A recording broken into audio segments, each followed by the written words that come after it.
In today's video, I am going to teach you how to use the position tool for sizing in TradingView. Start by opening your chart so you are looking at the symbol and time frame you plan to trade. On the left toolbar, find the fifth icon down, called Forecast and Measurement Tools, and choose either long position if you expect price to rise, or short position if you expect it to fall. This choice flips the colors and the calculations to match your trade direction. Place the tool by clicking once at your intended entry price on the chart. You'll see a center line for your entry, a green box above for your profit target, and a red box below for your stop loss on a long setup. For shorts, the layout is inverted. Drag the top green box to the level where you plan to take profit, and drag the bottom red box to where your stop loss belongs. These handles give you instant visual feedback, so you can quickly feel out the trade structure before committing. To dial in precise numbers, double-click the tool to open the Settings panel.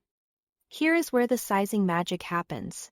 First, enter your account size. This is your total trading capital.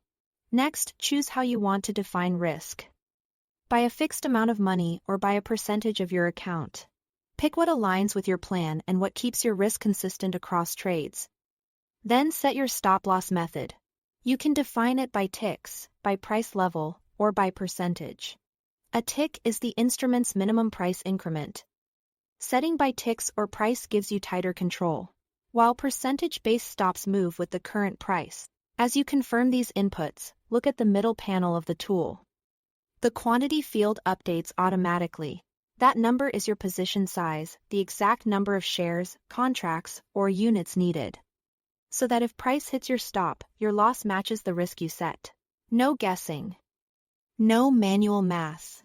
While you adjust the green and red boxes, keep an eye on the live readouts for risk to reward ratio, potential profit and potential loss. Slide the targets and stops to balance a realistic stop location with a reward that fits your strategy.